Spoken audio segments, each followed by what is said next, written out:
Hi hello. അപ്പോൾ ഇന്ന് രാവിലെ തന്നെ നല്ല മഴ കിട്ടിയിട്ടുണ്ട് കേട്ടോ. ഞാൻ എണീറ്റ് വന്നപ്പോൾ തന്നെ എൻ്റെ മൂക്കൊക്കെ അടഞ്ഞ്, മഴയുടെ ആയിരിക്കും. അപ്പോൾ ഇന്ന് രാവിലെ തന്നെ നല്ല തണുപ്പുണ്ടായിരുന്നു. അപ്പം ഞാൻ വിചാരിച്ചെന്നാൽ പുതച്ച് മൂടി കിടക്കാമെന്നൊക്കെ വിചാരിച്ച്, പക്ഷെ നടക്കണ കാര്യമല്ലല്ലോ. അപ്പോൾ രാവിലെ ചേട്ടന് ജോലിക്ക് പോകണം, 7 മണിയാകുമ്പോൾ വീട്ടിൽ നിന്ന് ഇറങ്ങും. അപ്പോൾ അതിന് മുമ്പ് എല്ലാം പാക്ക് ചെയ്തൊക്കെ കൊടുക്കണം. അപ്പോൾ നമ്മുടെ തത്തമ്മക്കുട്ടന്മാർ ഇവിടെ ഇരിപ്പുണ്ട്. തത്തമ്മക്കുട്ടന്മാരല്ല, നമ്മുടെ ലവ് ബേർഡ്സ്. അപ്പോൾ ഇവരെ ഞാൻ രാത്രി അകത്തേക്ക് വെക്കും, എന്നിട്ട് രാവിലെ ആകുമ്പോൾ നമ്മൾ പുറത്തേക്ക് വെക്കും, അങ്ങനെയാണ്. അപ്പോൾ അവരെ പുറത്തേക്ക് വെച്ചതിന് ശേഷം കുറച്ച് അടിച്ച് വരാനുണ്ടായിരുന്നു. കാരണം നമ്മൾ പിള്ളേർ ക്ലാസ്സിൽ പോകാൻ റെഡി ആകുമ്പോഴത്തേക്കും ചെറിയ ആൾ എണീറ്റ് വന്നാൽ താഴേന്ന് ഓരോന്ന് പെറുക്കി പെറുക്കി തിന്നും. അപ്പോൾ അത് കാരണം രാവിലെ ജസ്റ്റ് ഒന്ന് അടിച്ച് വാരി ക്ലിയർ ചെയ്തിടും. പിന്നെ തുണി കുറച്ച് പിള്ളേരുടെ യൂണിഫോമൊക്കെ തേച്ച് വെക്കാനുണ്ടായിരുന്നു. അപ്പോൾ അതൊക്കെ തേക്കുമായിരുന്നു. കാരണം ഈ പറയണ പോലെ നമ്മുടെ തേപ്പ് പെട്ടി നമ്മൾ തേച്ചിട്ട് താഴെ വെക്കുമ്പോൾ വാവ എണീറ്റ് വന്നാൽ നേരെ അവൻ കയറി പിടിക്കും. പിന്നെ നമ്മൾ ഇപ്പോൾ തേക്കാണ്ട് അവർ എണീക്കുന്ന സമയത്ത് തേക്കാൻ നിന്ന് കഴിഞ്ഞാൽ ഇപ്പോൾ വാവയും കൂടെ എണീറ്റ് പോന്നു കഴിഞ്ഞാൽ പിന്നെ എന്നെക്കൊണ്ട് തേപ്പിക്കില്ല, എൻ്റെ മടിയിൽ കയറി അവൻ ഇരിക്കും. അപ്പോൾ അത് തേക്കൽ നടക്കില്ല.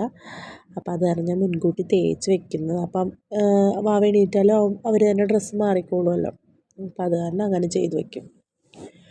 അപ്പം നമ്മൾ തുണിയെല്ലാം തേച്ചതിന് ശേഷം പിള്ളേരെ വിളിക്കാമെന്ന് വിചാരിച്ചു. നല്ല തണുപ്പാണ്. അപ്പോൾ അത് കാരണം പിള്ളേർ നന്നായിട്ട് പൊതച്ച് മൂടിയൊക്കെ കിടക്കുക. അതുകൊണ്ട് കുറച്ച് നേരം കൂടെ കിടന്നോട്ടേ എന്ന് വിചാരിച്ചു. അപ്പോൾ അങ്ങനെ തുണിയെല്ലാം തേച്ച് കഴിഞ്ഞു. അപ്പം ഇന്ന് രാവിലെ ഞാൻ ദോശയാണ് ഉണ്ടാക്കിയത്, ഗോതമ്പിൻ്റെ ദോശ. അപ്പം അതിനുള്ള മാവ് ആക്കി വെച്ചിട്ടുണ്ട്. അപ്പോൾ ചൂടോടെ ചുട്ടങ്ങ് കൊടുത്താൽ മതിയല്ലോ. അപ്പോൾ ചേട്ടൻ കഴിച്ചിട്ട് പോയി. അപ്പം ഇന്നലത്തെ ചിക്കൻ കറി ഇരിപ്പുണ്ടായിരുന്നു, അതുകൊണ്ട് രാവിലെ ഇപ്പോൾ സ്പെഷ്യലായിട്ട് വേറെ കറിയൊന്നും വെക്കേണ്ട വന്നില്ല. പിന്നെ ചോറ് ഇരിപ്പുണ്ടായിരുന്നു. ഇന്നലത്തെ ചോറ് ഞാൻ രാവിലെ തന്നെ തിളപ്പിച്ചൂറ്റി. റേഷൻ അരി ചോറാണ്, കുഴപ്പമൊന്നുമില്ല, നല്ല ചോറാണ്. പിന്നെ പിള്ളേരെ എണീപ്പിച്ചു. അവർ മേലൊക്കെ കഴുകി പല്ലൊക്കെ തേച്ച് ഡ്രസ്സൊക്കെ ചേഞ്ച് ചെയ്യുന്നുണ്ട്. മൂത്ത ആൾ സ്വന്തം തന്നെ ഡ്രസ്സൊക്കെ ചേഞ്ച് ചെയ്യും, നമ്മളൊന്നും വേണ്ട. രണ്ടാമത്തെ ആളിങ്ങനെ മടിച്ച് അവിടെ ഇവിടെയൊക്കെ നിൽക്കും. സമയം പോകുന്നതുകൊണ്ട് ഞാൻ തന്നെ വിളിച്ച് നിർത്തി ഡ്രസ്സൊക്കെ ഇടിയിച്ചു കൊടുത്തു. പിന്നെ അപ്പോഴത്തേക്കും ഡ്രസ്സൊക്കെ ചേഞ്ച് ചെയ്തതിന് ശേഷം പിന്നെ ഞാൻ അവർക്ക് കഴിക്കാനുള്ള ഫുഡ് ആക്കുമായിരുന്നു. അപ്പോൾ ദോശ 2 എണ്ണം മതി അവർക്ക്. ഓരോരുത്തർക്കും ഓരോ ആൾക്കും ഓരോന്ന് വീതം കൊടുത്താൽ മതി. അവർക്ക് അങ്ങനെ വയറ് നിറച്ച് കഴിച്ചിട്ട് പോവില്ല. അപ്പോൾ അത് ആക്കിക്കൊണ്ടിരിക്കുന്ന നേരത്തിൽ ചെറിയ ആൾ എണീറ്റു. അവിടെ ഭയങ്കര കരച്ചിലും ബഹളവുമാണ്, സമ്മതിക്കണില്ല. ചേട്ടന്മാരൊന്നും പിടിച്ചിട്ട് രക്ഷയില്ല.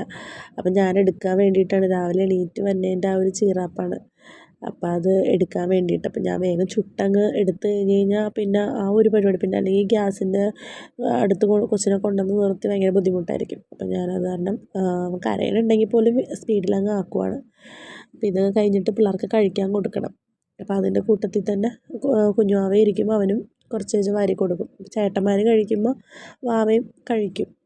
അപ്പോൾ അങ്ങനെ നമ്മുടെ ദോശയൊക്കെ ചുട്ടെടുത്തിട്ടുണ്ട്. അപ്പോൾ ചിക്കൻ കറി ഒരു 2-3 പീസൊക്കെ വെച്ചിട്ട് 2-3 പീസൊക്കെ എടുത്ത് ചിക്കൻ കറിയും കൂട്ടി പിള്ളേർക്ക് കൊടുക്കും. അപ്പോൾ വാവ മടിയിലിരിക്കും. അപ്പോൾ അവനും കഴിക്കുന്നുണ്ട്, പിള്ളേരും കഴിക്കുന്നുണ്ട്. അപ്പോൾ അവർക്ക് കയ്യിൽ കഴിക്കണമെന്ന് പറഞ്ഞ് പാത്രത്തിലാക്കി കൊടുത്താൽ 2 പേരും മടിയന്മാരെ വെച്ച് തോണ്ടിയിരിക്കും, കഴിക്കില്ല. അവസാനം വണ്ടി പോവും. അത് കാരണം ഞാൻ തന്നെ അങ്ങ് വാരി കൊടുക്കുമ്പോൾ അത് മൊത്തം കഴിക്കുകയും ചെയ്യും. പിന്നെ കയ്യിലും മേത്തൊന്നും ആക്കില്ലല്ലോ. അത് കാരണം ഞാൻ തന്നെ അങ്ങ് വാരി കൊടുക്കാമെന്ന് വിചാരിച്ചു. അപ്പോൾ ഫുഡ് വാരി അതങ്ങനെ ഭക്ഷണമൊക്കെ കഴിഞ്ഞതിന് ശേഷം പിന്നെ അവർക്ക് വാട്ടർ ബോട്ടിലൊന്നും എടുത്ത് വെച്ചിട്ടുണ്ടായില്ല. അപ്പോൾ അതെല്ലാം നമ്മൾ പാക്ക് ചെയ്യണം കേട്ടോ. ഉച്ചക്ക് ലഞ്ച് നമ്മൾ കൊടുത്ത് വിടണ്ട, അവർക്ക് അവിടെ നിന്ന് ഫുഡുണ്ട്. അപ്പം ഉച്ചക്ക് ചോറുള്ളതുകൊണ്ട് നമ്മൾ അവർക്ക് കഴിക്കാനുള്ള പാത്രം മാത്രം കൊടുത്തു വിട്ടാൽ മതി. പിന്നെ ചൊവ്വയും വ്യാഴവും ദിവസങ്ങളിൽ അവിടുന്ന് പാല് കിട്ടും, അപ്പോൾ അതിനുള്ള ഗ്ലാസ്സും നമ്മൾ കൊടുത്തു വിടണം. അപ്പം ഇതെല്ലാം സെറ്റ് ചെയ്തു. പിന്നെ ടിഫിനായിട്ട് ഞാൻ കൊടുക്കുന്നത് ഇന്ന് വയ്ക്കുന്നത് ലെയ്സാണ്. ഞാൻ സാധാരണ ബണ്ണ് അല്ലെങ്കിൽ ബിസ്ക്കറ്റ് അങ്ങനെയുള്ള സാധനങ്ങൾ മാറ്റിയാണ് വെക്കാറ്. അപ്പോൾ ഇന്ന് ലൈസ് വെച്ച് കൊടുത്തു. അപ്പോൾ 2 പേർക്ക് ലൈസ് വെക്കുന്നുണ്ട്. അപ്പോൾ ലൈസിൻ്റെ പാക്കറ്റ് പൊട്ടിക്കുന്ന സൗണ്ട് കേട്ടപ്പോൾ ചെറിയ ആൾ പറഞ്ഞു അമ്മ പാപ്പം, അവനറിയാം ലൈസ് കണ്ടു കഴിഞ്ഞാൽ. അപ്പോൾ അത് കാരണം ഒരു പീസ് അവനും കൊടുത്തു. അപ്പോൾ അവനത് പിടിച്ച് അങ്ങനെ ഇരുന്നോളും. അപ്പോൾ അത് കഴിഞ്ഞതിന് ശേഷം പിള്ളേർക്ക് പോകാൻ സമയമായി. അപ്പോൾ ഞാൻ പറഞ്ഞു എടാ സമയമായി ഇറങ്ങിക്കോ എന്ന് പറഞ്ഞപ്പം 2 പേരും ഇറങ്ങുക. അപ്പോൾ ചെരുപ്പൊക്കെ ഇട്ടങ്ങ് ഇറങ്ങും. അപ്പോൾ എനിക്ക് ഇന്നൊരു സ്ഥലം വരെ പോകാനുണ്ട്. അപ്പോൾ എൻ്റെ കുറച്ച് പരിപാടികളുണ്ട്. അപ്പോൾ പിള്ളേർ പോയിട്ട് വേണം ഇനി എനിക്ക് റെഡിയായിട്ട് എനിക്കും പോകാനായിട്ട്. അപ്പോൾ ഇതൊക്കെയാണ് നമ്മുടെ രാവിലെയുള്ള പരിപാടികൾ.